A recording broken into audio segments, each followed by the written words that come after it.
Oh, 1, 2, 3.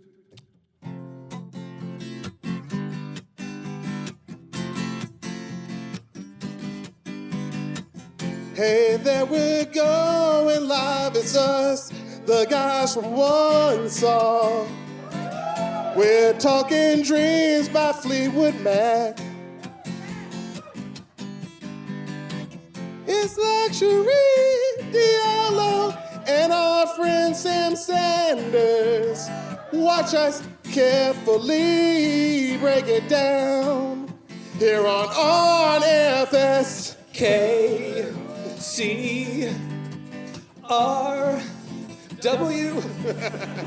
on. And if you know the song, sing along. What you had and what you lost. I think you guys know these lyrics. So what you had. Everyone together. And what you lost. Now? Let's do it. That now big ass chorus. Thunder only happens when it's raining. Players only love you when they're playing. Say women, they will come and they will go. When the rain washes you clear, you'll know. You know. You know.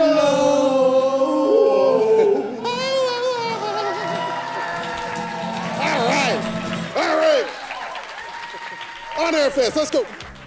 Y'all surprised me with that. Oh, thank you. Welcome, y'all. It's great to have you here. It's so fun to see real people. Yes, welcome to Live studio KCRW On audience. Airfest. Thank you, KCRW. Thank you, On Airfest. In conjunction Thank with you, Sam. Heartbeat, One Song, and our good friend Sam here. Hi. For those who don't know me, I'm writer, director, actor, and sometimes DJ Diallo Riddle. And I'm producer, DJ, songwriter, and guy who whispers interpolation luxury. Hello. And new KCRW DJ every Friday at 10 p.m. That's right. Can I just say, as a friend, 2 masterful episodes already I've heard, and you're doing such a good job. Today, we're so excited to be doing this show in front of a live studio audience at KCRW On Airfest. Yeah. We're going to be diving deep into one of the most hauntingly beautiful breakup songs of all time. Any of y'all been in a breakup? Make some noise. Yeah! All right. That's right. This is the song that reminds us all that players only love you when they're playing, and women, they come and go. Apparently. Or when they're riding a skateboard with a bottle of ocean spray. That's right. Let's not forget that seminal moment. We're talking one song, and that song is Dreams by Fleetwood Mac. Yeah.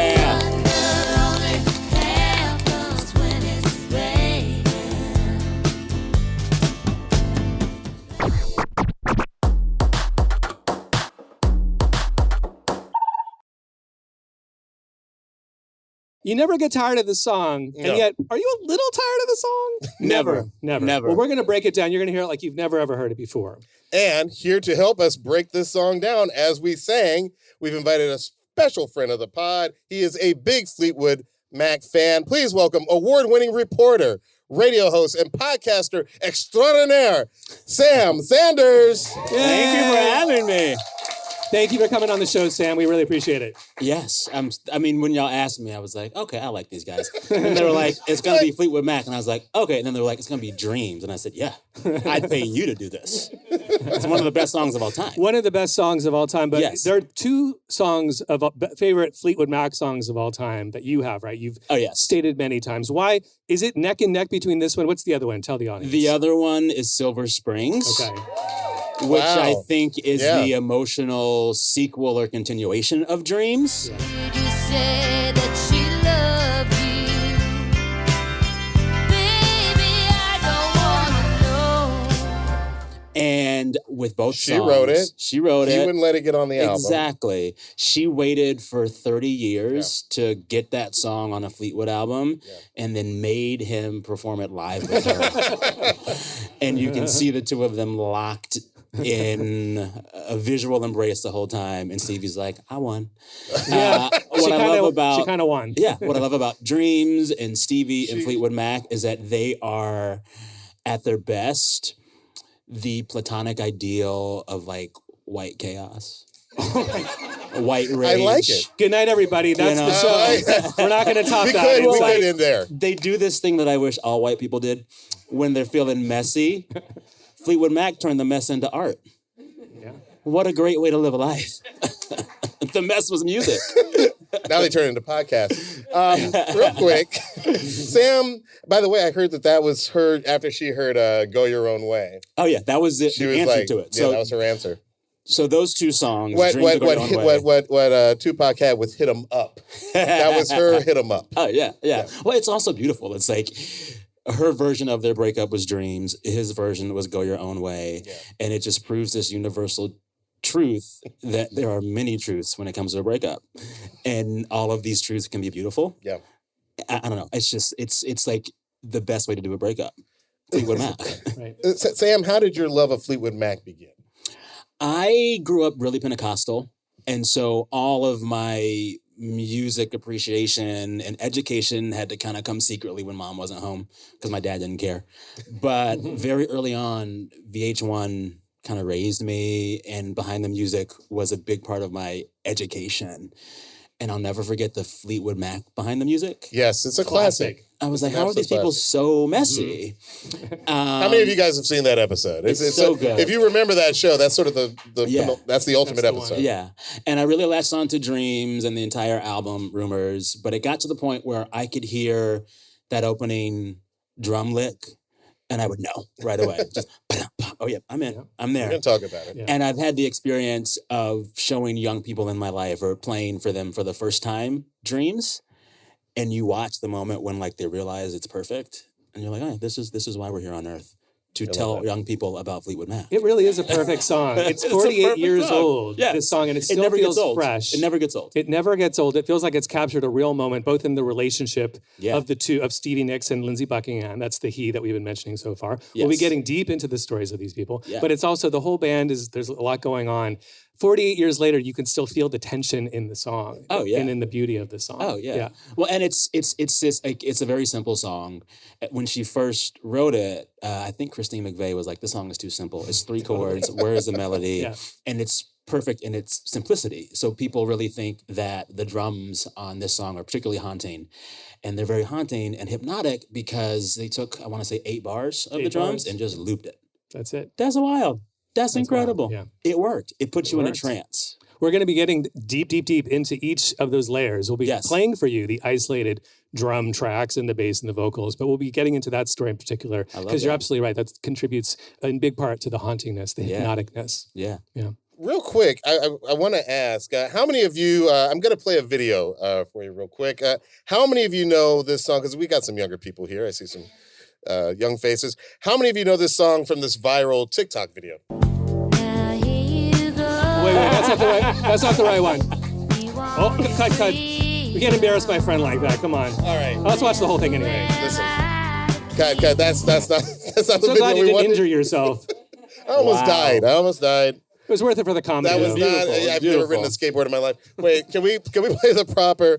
I don't know. Yes, there There's we the go. one. You go again, you say. Nathan Apodaca, aka Dogface. So COVID era. It's so Well- COVID coded. And like, it speaks to the power of this song.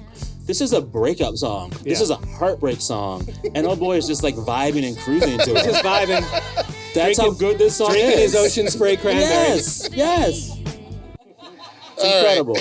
Class. That's already like a pop culture classic right there. Oh, Yeah. listen. Oh, yeah. COVID coded. Before we dive into the music, we thought we'd have a little fun with a quick round of Fleetwood Mac trivia. First question, are you ready? All right, that's not the first question. First question, true or false? Stevie Nicks and Lindsey Buckingham joined Fleetwood Mac almost a decade after the band had been around. Yes. That is true. That is correct. And in Okay. fact, for those who don't know, Fleetwood Mac was a going concern for a decade Yeah. before Lindsey and Stevie joined in 1975. And they started as a British blues band. And by the And way, they were good. And they were good. They were British actually really blues good. band. That's absolutely Peter right. Green wrote the first Black Magic Woman, made more famous by Santana, but Oh, they snap. had hits. They had Okay. hits, yeah. Let's play one of them. This is one of my favorites, even though I just said they were notoriously or well known for being a blues band. One of my favorite tunes, which you may recognize, is this one, which is on the more chill side. This is Albatross. Before there was Khruangbin, there was Albatross. This is what they were playing in Ojai, in every hotel in Ojai. Let me I tell was you. gonna say this is like desert road riding. It's so desert road riding for wealthy people.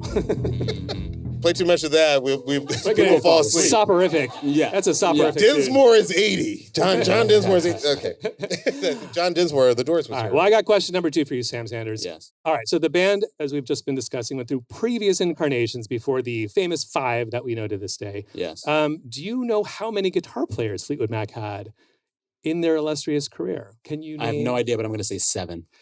That's a great guess. Super close. Actually, I stopped counting at 8. Okay. But with founder Peter Green, there was also Jeremy Spencer, Bob Welch, Rick Vito, Billy Burnett, Welch. of course, Lindsey Buckingham. Yes. And Mike Campbell from Tom Petty and the Heartbreakers has come back and forth taking his place when Buckingham has recently been booted Yeah. and then been reintegrated. Yeah. Campbell was his replacement for a while. Okay. All right, next question. True or false? Christine McVie used to write reviews for a music magazine before she joined Fleetwood Mac. True. Unfortunately, this is false. Oh! I told you I was going to nail you, man. He gotcha. She was already an established Gotcha, musician Sanders. when she joined the band, so you'll get the next one, I'm sure. Okay. And fun fact, her maiden name, do you happen to know this? No. Well, this is for my dad who's in the audience. Hi, Dad. He loves the fact that Christine's maiden name was perfect. So she was Christine. Christine Perfect. Christine And yet she Perfect. changed it to McVie. Yeah, there he is. To me, you hold on to that last name. Yeah. Mistake. All right, we got next question coming up here. True or false? Every member of Fleetwood Mac was either divorcing, breaking up, or having an affair with another member That is very true. of Fleetwood Mac during the Rumors era. That is very This true. is very true. Yes. Just for those of you who don't know, Stevie and Lindsay had broken up right before the making of the record. Christine and John on keyboards and bass, respectively, the McVies, had divorced. Yep. Mick started an affair with Stevie during Rumors, the drummer Mick Fleetwood, cheating on his wife Jenny Boyd in the process, whose sister White chaos. Why, yeah. whose, I'm telling you. whose sister Patty Boyd was cheating on her husband George Harrison, left him for Eric Eric Clapton. Clapton, and that's how we get Layla. What? Yes. Also, there should be a rule. If you are in a band and you're having relationship issues with other folks in the band, you have to stay in the band. Because then you make Because rumors. then you get these beautiful, Come perfect on. records. You can't break up. Yeah. You can. I mean, well, you can break up, but, you you should. must stay together. It would right be about wise that. not to break up for the sake of the art. Yeah, yeah. Every band should have to stay together through all this Peripheral stuff. question, not on our Yes. question list. Question for you. I've been thinking about this. Yeah. I'm obsessed with it. Yeah. Is Fleetwood Mac a British band? Or No, are they an American they're band? American. I think they're an They're American. America loves Fleetwood Mac more than anybody But else. it was founded But- in Britain by I don't British care. people. So And is our America, three- kind of, if you think about it. All right. Fair clap back. That's a nice one. That's fair. That's fair. Next question. We Sam. won Fleetwood Mac in the war. In the Revolutionary War of 1975. It was written. Yeah. All right. Do you know why they called the album Rumors? Well, because of the rumors. It's very close. It's Yeah, very that's- close. So, we'll give it to John him. We'll McVie, give it to yeah, let's give it to him. Yeah. 100 Yeah. points. 4 out of 5. 4 out of Thank 5. you. Someone out here is keeping track. John McVie suggested the album they were making be called Rumors because they were all writing songs about one another without actually admitting it. But he called it out. You can literally go through the entirety of the track list. We've got Go Your Own Way, Secondhand News, Never Going Back Again, all Lindsay versus Stevie. Yep. Stevie Claps Back, by the way, fun fact, was dating Don Henley at the time. Dreams, Silver Springs, I Don't Want to Know, Gold But Dust Silver Woman. Springs didn't make an album until the 90s. That's right. Fair point. Yeah. Fair point. So that's kind of like an One of the also reasons why he ran. kept it off the air. He was like, no, not Too that one. much. Not that But Yeah. let's not forget that we had Christine McVie as a songwriter. The Yeah. third songwriter, breaking up with her husband John on bass, wrote "Don't Stop Thinking About Tomorrow" is about John. It's not about Bill Wow. Clinton and a better tomorrow. It's about John McVie. Oh Daddy is about Mick leaving Jenny, the aforementioned Mick Fleetwood leaving the Jenny Boyd, that other relationship. And then she wrote "You Make Love and Fun," not about John McVie, but No. about her affair with the band's lighting director. That's right. That's right. What? Lighting directors What were their signs? hooking it up. What Hooking were it their up. signs? I see you, Jack. Okay. What were their horoscope signs? That's a great question. I don't know. I have to know. If anyone knows, just yell it out. Would that solve everything? Because I have a theory. All right, last one, Sam. That's a hard one. It's a hard Yes. one. True or false? This song was originally called Spinners because Stevie Nicks thought it sounded like a song by The Spinners. Really? Sure. No. It's true. Oh, wow. It's true. Luxury, can we hear? Yes, so Stevie Nicks, apparently, when she first wrote the song, she was vibing on the 2-chord vamp that we'll be talking about a little bit later. Yeah. And in her mind, she's like, oh, that kind of reminds me of that Spinners tune, which I will now play for you. Let's see if we think that there's any connection between them. The Spinners.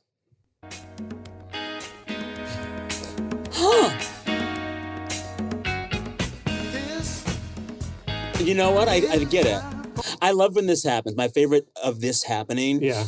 When Prince was about to record Purple Rain, Yeah. he called Journey to be like, I think this song, the chords sound too much like Faithfully. Faithfully. Yeah. And Journey was like, it's okay, dude, make your song. Yeah. Yeah. Good answer. Also, I love this tangent. Dave Grohl Yeah. says that Oh, yeah. all of his drumming from Nevermind was just the Gap The Band. Gap Band. Yeah. Fucking amazing. But I thought when you brought up Prince, I thought you were going to mention the fact that he's probably the person playing keyboards on Stevie Nicks' Stand Back. Oh, he Yeah. is on, Stand Back. Yeah, Yeah, that's she him. she heard Little Red Corvette, and they she was like, I love this song, and then they Oh my connected, God. and like Prince ran to the studio and laid down all these keyboard parts like that, laid it down though, Leave it there. and when you go back and listen to Stand Back now, you're like, oh, I can hear the Prince, I can hear the Prince influences.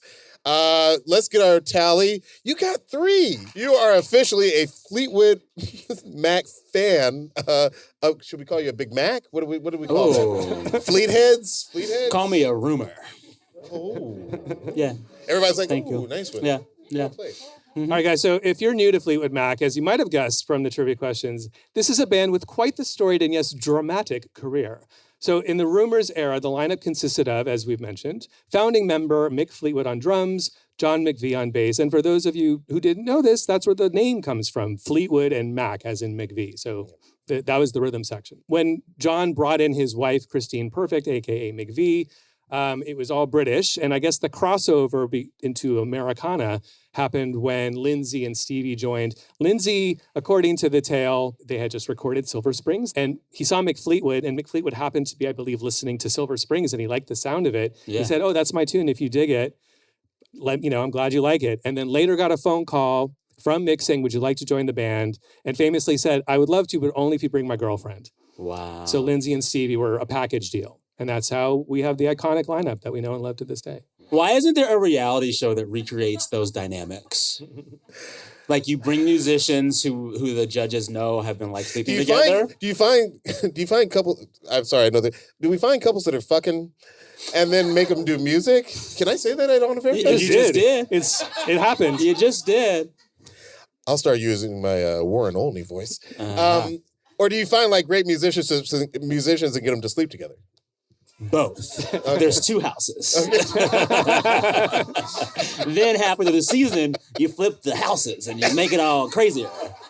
Did you get like people sleeping together who are really bad musicians? Yes. I love it. Yes. So the 5 of these wonderful individuals recorded Rumors at the Record Plant in Sausalito over the course of a year. And things were tense, to put it mildly. Yeah. As we've mentioned before, everyone's relationships were falling apart. And they were literally writing songs about each other while still showing up to sing beautiful harmonies together. So when we get back, we're going to take a quick break. But when we get back, we're going to hear not only Stevie's beautiful isolated vocals, the amazing musicianship, we will also hear Sam tell us why this song has stood the test of time. When we get back.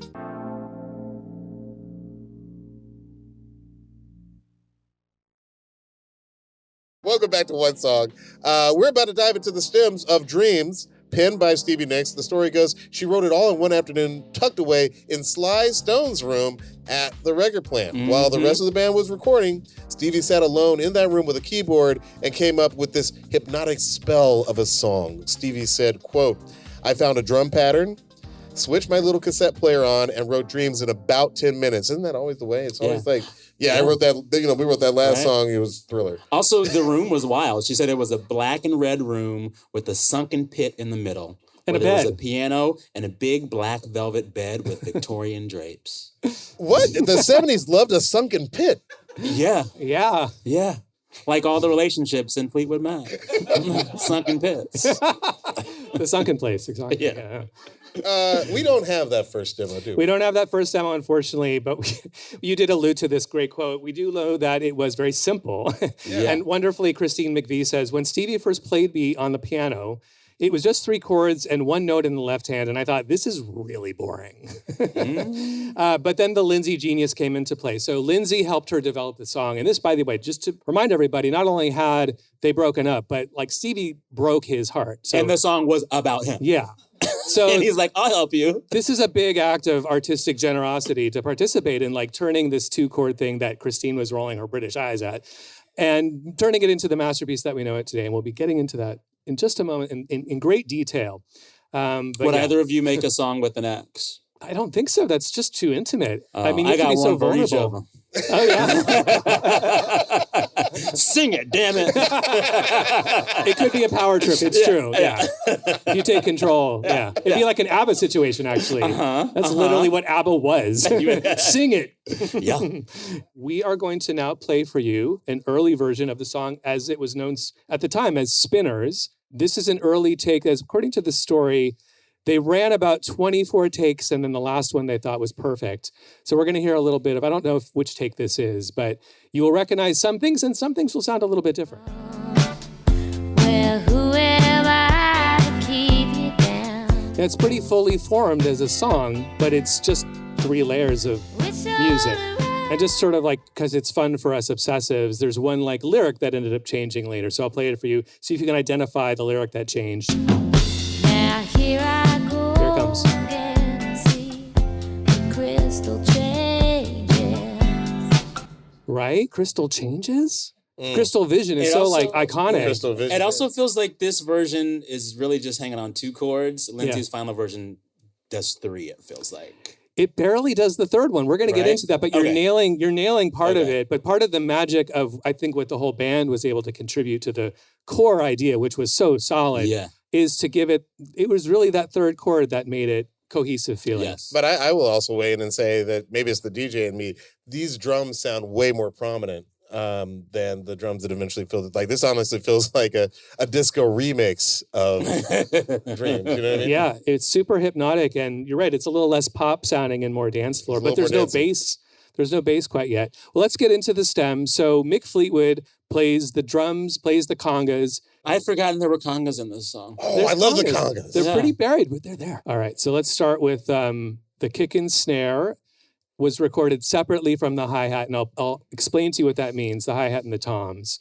And then you alluded to it. There's a whole story about the hypnoticness that was amped up with a very clever, ahead of its time recording technique. But here's Mick Fleetwood. So that's both tracks, but here's just, he overdubbed the hi-hats and snare and was just playing kick and snare separately, and then they merged them together for the final. And it's super sparse, super simple. Let me tell you, you mentioned it, so let's just jump into it. That loop in 1977, if you wanted to have a loop, Yeah. like what today would be a drum machine or a splice loop, Yeah. and you throw it in there and you copy and paste it. Yeah. Back then, copy and paste meant Cutting with like you got 20 feet of Literally. magnetic You gotta audio raise it. tape. Yeah. You got 8 guys around the Mhm. studio to get that 20 feet because they had to pull it tight. Oh, So they had wow. microphone stands and they were like, their arms were up and they were holding their breath for 4.5 Wow. minutes, recording one 8-bar loop of Mick Fleetwood getting it perfectly for 8 bars. Wow. And then that's the basis of the entire song. Yeah. So this is in 1977. This is Ahead of its time. it's a hip hop technique. It's a Oh, break yeah. beat. I also love like the opening. It's Yeah. like it's Yeah. telling you, get the fuck up. You're about to hear Dreams. Every time I hear it, I'm like, sonar, it's on. Let's go. Let's go. There aren't too many other songs that start off like that. I know that song in 1 second. Yeah, it's a signature motif. Yeah. And that was overdubbed, I believe, because for the 4.5 minutes, you just have this bedrock of Yeah. boom, bat, boom, bat. And then Mick Fleetwood went in and overdubbed all the fills that are so iconic and that give it the interest Yeah. so that it isn't just simply a hypnotic beat. Hypnotic is great, but Yes. hypnotic after a while is soporific. Mm-hmm. It's back to Albatross Land, which is great too. Great song. Great song. Sleepy too. You got that word We didn't in, want boy. sleepy. That's a great word. Very impressed. So a lot of, by the way, it's full credit on our show on one song. We like to give full credit to what we call unsung heroes. Unsung heroes. So Ken Calais wrote this great book called Making Rumors, super detailed, super nerd fest. I highly recommend it. It's just about the making of this record. And that's how we get some of the detail about 8 dudes and microphone stands and 20 feet. Like those details that we know and love on this show all came from him. So he's a co-producer and the father of Colby Kaye as well, by the way. Pop star. I was wondering. Yeah. I kept seeing that name. Okay. Yeah. Same Great. dude. Same family. Yeah. Yeah. One of the things I like the most about the drums of this are the congas. Play that for me, because I didn't even. Because if you listen, I mean, like those congas, and I do believe it's pronounced congas. Thank you, Melissa. Is it congas? Melissa Yeah, taught there us you to go. say congas correctly. It's not congas. California congas. Congas. Conga. Can we hear a little bit of the congas? I'm going to play you some congas. It's mixed in with some other stuff. It's That's one of these fine. tracks that's All right. a little bit mixed All right. up, but you'll hear them in the background along with, I believe, some organ and some cool Lindsay weird sounds.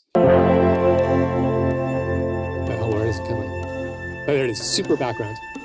There it is. That's in the song? Yeah. So that's a B3 organ played by Christine McVie. It's a That's Hammond what the high B3. sound is. Yeah. But then Okay. those little swells that are coming in and out are Lindsay playing guitar with his fingers, finger picking because he doesn't use a pick. So that's why it gives it that very soft feeling, and it's all going through like a Leslie speaker. I never heard the congas till now. That's so funny because because I have been a drummer, I always notice those Really? congas in there. Yeah, and you'll hear them now that you know Now that they're when I- there. yeah. They're You'll never louder in unhear some 'em. parts than others. Yes, it's for true. sure. Yeah. Really? Post second verse. Okay. Let's talk about the what's happening with the keys here. Now, in our notes it says a Rhodes, but I heard you just say Hammond B3. Well, they're both in there. Let's start Okay. with the Rhodes, though. I believe it's Stevie playing. The record credits, it's one of those things where 2 names are on there. So, like, who did what is not always clear. I'm pretty sure, though, given that Christine McVie has talked about the origins of the song, it was weird to her that there was just this F bass note the whole time. You'll hear that. Yeah. Christine is playing 2 chords the whole time, the entire time. But she's interestingly not moving the bass along with it. You'll hear it and it'll make sense. Here it comes. Stevie Nicks, Fender Rhodes. See how the chord goes up, but the bass is still dong, dong, dong, dong, dong. So we're already in super hypnotic land. And that's the whole song, by the way. So good. In the chorus, she changes Well, it's, the it's rhythm. beautiful because it's like it's never giving you resolution. It's no resolution. That You're that, nailing that it. low Fender note is Tension, hanging tension, on the tension. 4, which is just a note of no resolution. There's it wants no to go to resolution. 5, it wants to go to 3, it I wants like to where go you're to going with 1, this. Yeah. and you're just hanging there saying, "Yeah, that's heartbreak, bitch." I'm glad you said that. Stay So, in it. No resolution. no resolution. You'll never be resolved. You'll never be resolved. We will keep saying this all episode. This is, structurally is such a weird song because like usually like a song like this would have like some crazy bridge that was like almost like a different song, but like this It song just literally stays there. it starts. She sings the verse, they go to the chorus, it starts over. Mm-hmm. She sings one more verse, one more chorus. Like when you finish that first verse, the song is halfway over. Both literally and figuratively, it's like about 202 mark. Yeah. And the song's like 404. So like Yeah. it's just enough. And like you said, it's left unresolved. Totally unresolved.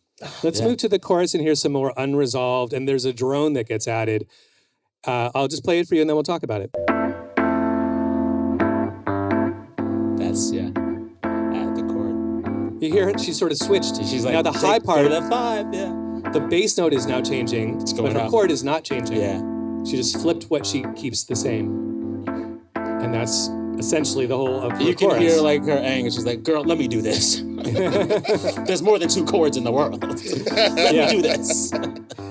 And then finally, because we've all been alluding to it, there's this really crucial bridge. So this is the setup for what will be the punchline will come later, so to speak. But this bridge is the moment, as you were saying, the midpoint of the song. First chorus, bridge, middle 8 bars. Verse, second chorus. That's the whole song. Very simple. And it's the same 2 chords the whole time. In this bridge, in the Rhodes, she just keeps doing the same thing. And that F is still nagging. It's like this nagging. It's like her. She won't go away. He won't go away. One of them won't go away from the other. That F is just nagging and persistent. Yeah. So that's the setup. We'll resolve that in a moment because somebody saved the day. Another unsung hero of the song gives us the 3rd chord that only briefly appears in the bridge, but it's not there yet. And what's interesting about going back to the demo is in the demo, it didn't exist yet either. So our unsung hero is a band member who's like, I'm going to play one different note just momentarily, breaking up this unresolved tension. And then we'll get right back into it for the last half of the song. Yeah. Well, let's listen to some Christine McVie on, interestingly enough, you may not have noticed, she plays the vibraphone in the pre-chorus. I'll play you a little bit of that by itself, and then I'll build for context.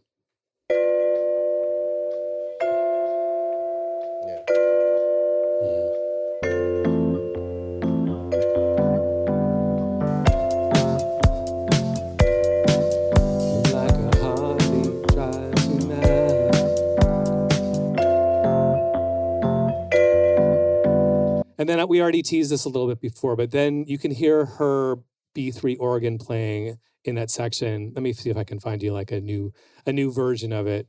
Here we go. That high note is the B3 organ. With Lindsay again. High organ, vibraphone. It's like the Roy Ayers episode. It's super Roy Ayers. Yeah. It's also 1977. These are the instruments of the era. Well, and also like the beauty of that song is that like all of it works so well together. You don't hear the pieces; you just hear this wonderful wall of Fleetwood Mac. Yeah, it's so it washes over. It washes over you. And if you were to ask any fan of that song, name all the instruments you hear in this song, they couldn't do it. Yeah, they couldn't do it. That's It's the beauty of it. Yeah. So let's go back to Lindsay for a moment because, as mentioned before, when Stevie handed her demo to him and played it for him for the first time, some of his contributions were very simple at first. It was just a basic acoustic guitar, not dissimilar to what I played at the top of our show. But gradually over time, because it was 1977 and it was lots of money for the budget, so many months of overdubs. They were in Sausalito, but they also did some in LA. And what emerged was this really beautiful, strange swells and bends that sound more than they are like clearly a guitar. I'll play some of that for you. And of course, you'll recognize it because it makes the song very early on what it is. Melodically, I should say. Before the vocals come in, this is the melody. It's very like Nashville rhythm. It's foggy. It says that's the melodicum? No, well, he's playing guitar, but he's Okay. playing with his fingers. Okay. And between that and some other treatments, I believe there's a tremolo. I believe there's certainly a Leslie. There's all of these effects basically on the guitar, On the guitar. that contribute to it not sounding very guitar-y. It sounds like Sausalito. It sounds very foggy. Sounds like Sausalito. NorCal. That's just super like good. moody. Can I say- Yeah, man. If there was I one love thing that. that made me not listen to this song, Yeah. it was probably this sound. Really? And it You was didn't like only that sound? because I love that part. No, here's the thing. I grew up in Atlanta. This one element sounded like country music. I was going to say, To it's me. very And Nashville. what's wrong? And I with ran to that? the other. Oh, dude. When they would do the Grammys, they would like present like the country award. My mom was always like, "Bathroom break." Wow. Like, why were we such haters? But in our defense, country You know what, fans good- of the South were not into us. See, either, so. I love a good steel guitar moment. I'm all about that No, stuff. now I love it. Now I'm like, oh, that's really cool. Now I like it. Now I like it. Have you heard of Shabuzi? Let's give a little more shine to Lindsay because of the beautiful things he did. In the pre-chorus, which is where we heard that vibraphone before, he does this. And as always, I'll build after I play it by itself. Arpeggio. He makes it walk. So we get to that third chord. Yes. We're going F, G to A minor. And then back. We're teasing the A minor. Yes. Yes. We're teasing the A minor. And I promised you the build.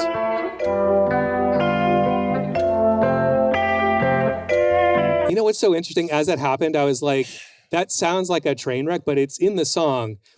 What he's doing is building. He's rising. Yeah. The chords are going up, basically. Yeah. And so is, in the vibes, so is Chris. But Stevie is not. And so there's a little bit of a rub, which is why I love doing the show. Yeah. Because for music producers and songwriters out there, the demonstration that some of the most iconic songs of all time Yeah. have like All things these that little are imperfections. imperfections Yeah. and technically not wrong, but like to your ear, here, I'll just play with you what I'm talking about. Here's the Rhodes. And then when I add those other things, you'll be like, is that right? Because she's just playing the two chords. But these guys are rising. Right here.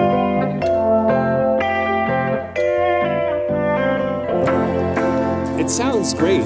There's nothing wrong with it at all. What but key are it's they in? Interesting. We're in, it's kind of F major 7 to G6 ish in the chorus. But there's also like that E drone going on in there, which makes it the F minor 7. Basically, it's super tense chords that cycle through one bar per chord the whole song without resolving until our unsung hero. Our unsung hero comes into play, and that's my man Johnny McVie, who starts out innocently enough with 2 notes. Johnny, play us the 2 notes. Little 8th note anticipation, little fills, but that's it. That's how he keeps himself awake for 4.5 minutes of the 2 notes. I'll give you some drums just so we get the full rhythm section because it's satisfying.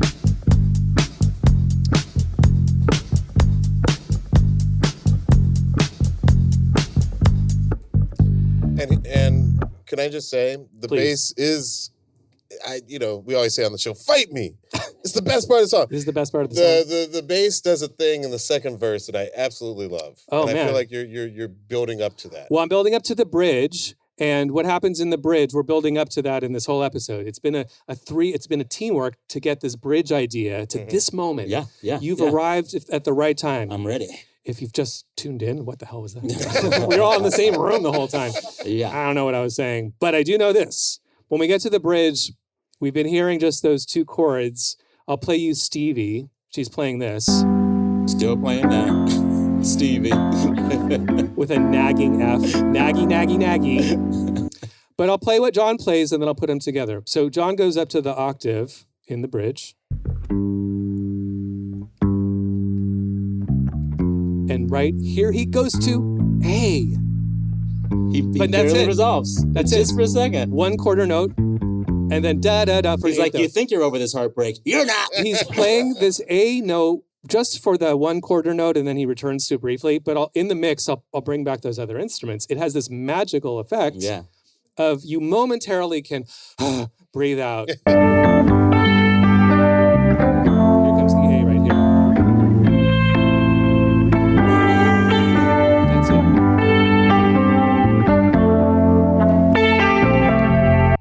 It's like when you've been arguing with somebody and then you briefly have like a moment where you like start laughing together. It's like, what are we arguing about? Oh, yeah. that tension was released for a second. That's actually not the part I was thinking about. Oh, really? There's another part in the second verse. Oh, I know what you're talking about. Do you know what I'm talking I know about? what you're talking about. And he kind of rides with her a little bit. Also, hearing this played, especially when the bass comes in, you realize this song is always faster than you remember it. Yeah, it's 120 BPM. Yeah, it moves. It feels like a 112. Right? 113. It's a disco. It's a disco beat and a disco tempo. Yeah, and this is like a heartbreak song. Like it's a love ballad, but like it moves. It's moving. It's moving. It's BPM pulsating. that drives you mad. It's relentless. Yeah. Like Stevie. Here's the part I think you're talking about. And I will tease a little Stevie just because it's pleasant. You're right. You gotta hear it with her. John is basically playing what she's singing. So I'll play it alone and then we'll hear it together. Here it is.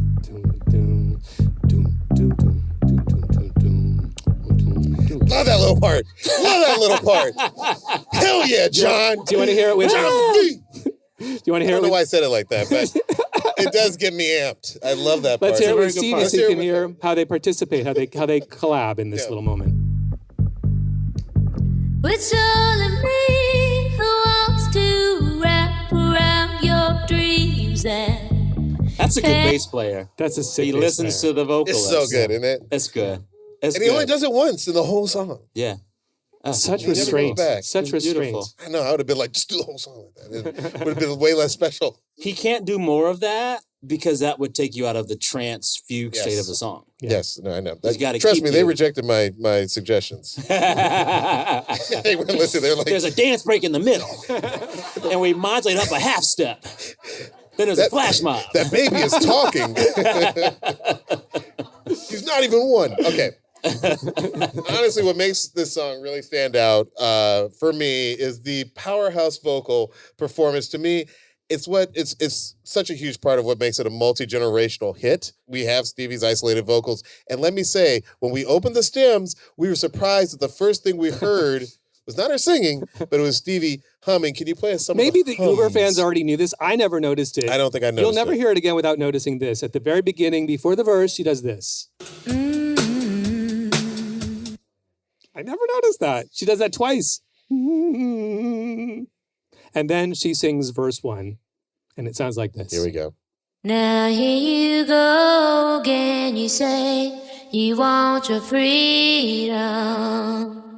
Well, who am I to keep you down? Lindsay does a thing right here.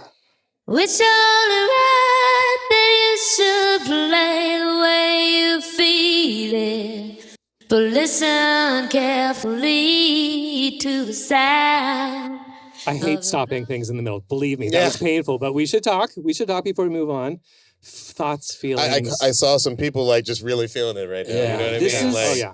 This is the beauty of a really great vocalist. Yeah.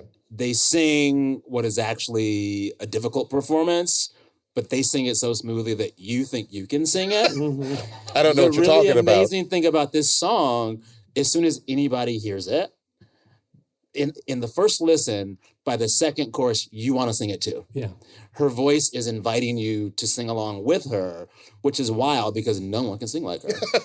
Nobody She can. is one of the truly greatest voices of all time. Well, and she has easily. such a distinctive voice. The quality is you can't. All of this breakdown is useless when you get to the human voice. Yeah. Like it just is Stevie Nicks, Yeah. and it has a unique. You can use words like rasp, and you can use word like witchiness, like Well, she would, there's also, but yeah. you can't really nail down any. There's no language for it. Well, it's no, distinctively the her. language is spite. Like Spite? like if you listen to the vocals Yeah. and think about the context Sure. in which she's I- singing this, I stand corrected. She is singing a song about her ex that her ex helped her fix. Yeah. Arranged. Then the other girl in the band was like, I didn't like your damn song anyway. And the whole time she's singing it Mm-hmm. with lungs of steel and the wings of an angel. She is steely with spite. I hear it. I hear it. To build on what you were saying too about the first two, it's A, B, C of the first 4 lines. The Yeah. first 2 are roughly the same melody, and it hooks you in because it's simple. Yeah. Da da da da da da da da Yeah. da da She's da. like, I can do that. These are it's called conjunct when the notes are so close together Uh-huh. and they're sequential. But then, Then what does she do next? And you're Ah. like, whoa, how do I do that? Your average layperson cannot hit that. Yeah. It's only right. Well, and like she doesn't struggle at all. Like when she's walking up to that jump, she's just like, and she just does it. Like, how'd you do that? It's spite. How'd It's you get up spite. there? Spite is the answer. I just also want to say, like, you had to remember when the band went to hire them, they were hiring one person. They thought they were hiring Lindsay. And the fact that Stevie, And then Stevie was the star. and then Stevie's just like, he's like, no, he literally said, you have to hire her too. Mhm. Where, Buckingham Nicks had been the album, but like, she stole the show. Yeah. She stole the show. As we move on to the Pre-chorus. Yeah, let's keep going.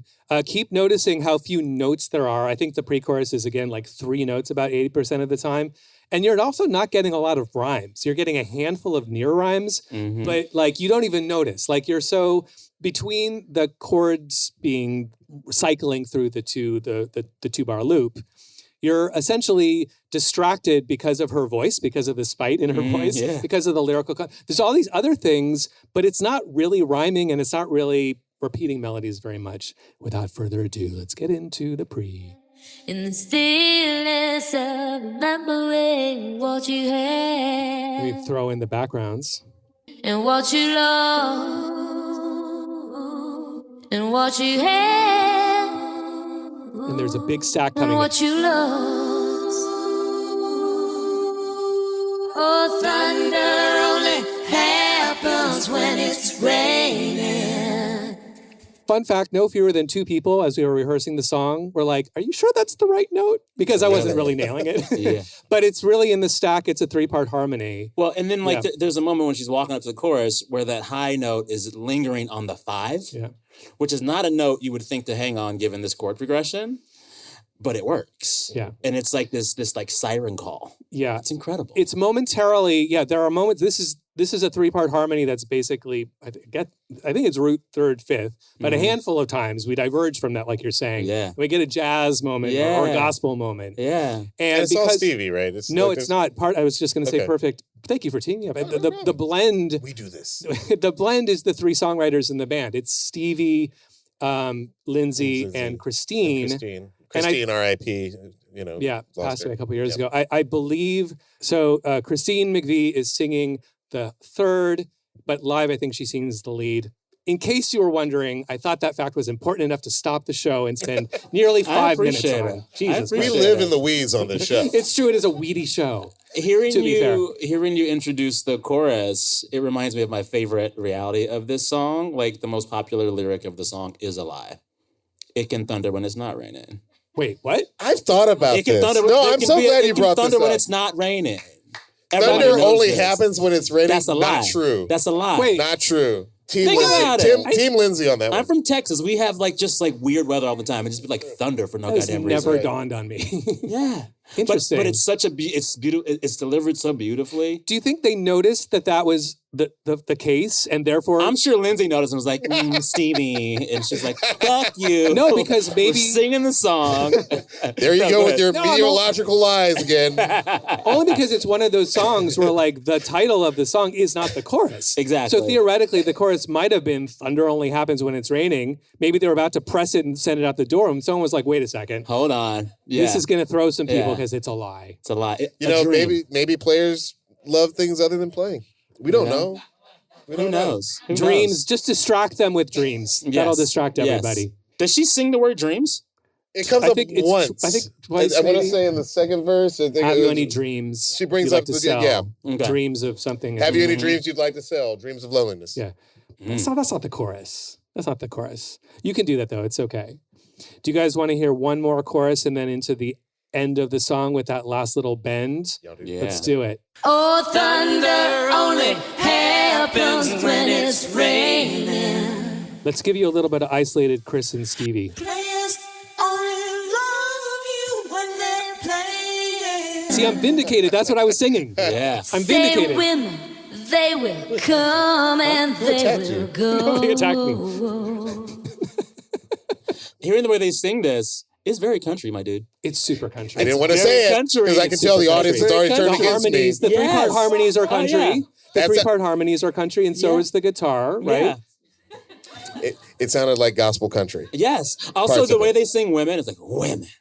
They will come and they will go. Did you hear that? Women. Women, Women. They will Women. come and they will they go. come and they go.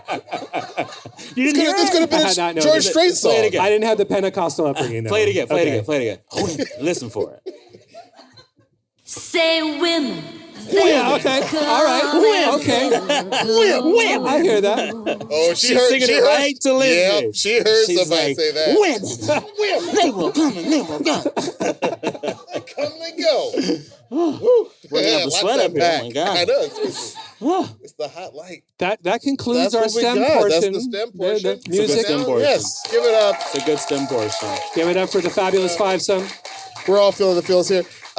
We've heard the stems. Tell us, Luxury, how do the song splits break down? 100% Stephanie Lynn Nix. There you go. She didn't share anything. Good for her. It's just Hey, her song. Listen, Good for her. Sam, after going through these stems with us today and really immersing yourself in Dreams, what do you think the legacy of Dreams by Fleetwood Mac is? The legacy of Dreams and the legacy of Fleetwood Mac as a band from the very start was finding creative and collaborative partners that you trust enough to create with through every emotional arc. Everyone. I think we have not had a band like that since. I know so many bands from my youth that had a good run then broke up because they were fighting, or had a good run but broke up because one of them broke the other's heart. Fleetwood Mac said, we will go through the breakups and the fights and the animosity, and we will still make music together, and we will still help each other perfect their songs, and we'll perform them together for decades.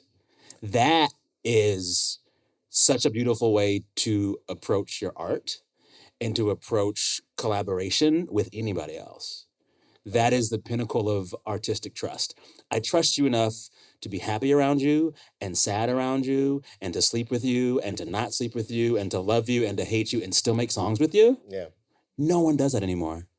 And when I think of the ways in which conflict musically has changed in our modern era, like imagine if today artists who had beef with each other said, I'm not going to put you down. I'm not going to fight with you. We're going to make music together. Imagine if Drake and Kendrick Had to look each other in Had the to look in the eye eye. and perform a song together. To look at each other in the eye. and like imagine Kendrick saying to Drake, here's how you make that diss line about me better. We'd all be better and richer for it. Right. I think And we so would. like, I don't know. I listen to Our songs like MP3 Drake's, collections are poorer for that having not right? happened. Yeah. I totally agree. Yeah. And so like I listen to Fleetwood Mac and I listen to Dreams and I enjoy the music and I think it's sonically beautiful, but I think it's even more beautiful for the story it tells about emotional endurance with creative partners. We need more of that. It's beautiful. Luxury, I want to ask you the same question. What's the legacy of Dreams? I mean, that was really well said. I will say that one thing that strikes me thinking about Stevie Nicks is how she never went on to like have, children or kind of music was her like Dreams is music, her baby. Music and songwriting is her family and creativity is what she is in the world. And she's made a lot of sacrifices. Perhaps she doesn't think that way. I don't want to like push that on her that, her value is only clearly we are richer on this earth because Stevie Nicks has chosen music over everything. Mhm. But there must be part of her that feels that choice has led to things that she didn't do and that she doesn't have in her life.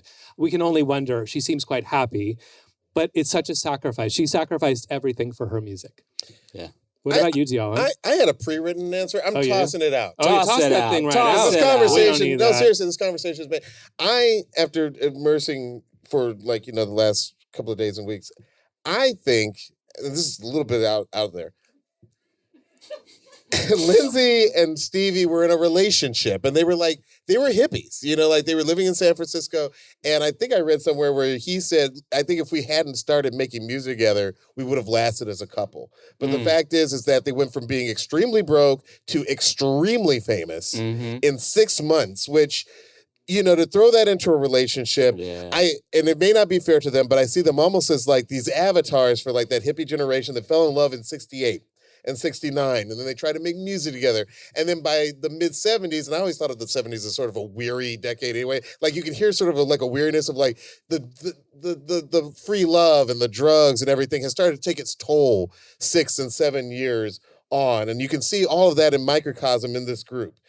People who fell in love with the blues and rock and then started making music, but then all of the excesses by 1975 and 76 and 77 have started to take their toll. So whenever I think of that generation of free love and the hippies, I always do sort of think, and we saw it a little bit more here earlier at On Air Fest, you sort of get this sense of like, yeah, that wasn't sustainable. The parts of it that were beyond the intellectualism, all that stuff. It wasn't sustainable. And I sort of see that in microcosm in this. Well, and the part of their story that lingered the most was the story of the unsustainability, like the story of the heartbreak. That's what lingers of them, not the stuff before. Right. It's beautiful in this tragic way. Being vulnerable and throwing that pain into the music is what has made this music generally very timeless. There's something Everybody write songs with their exes.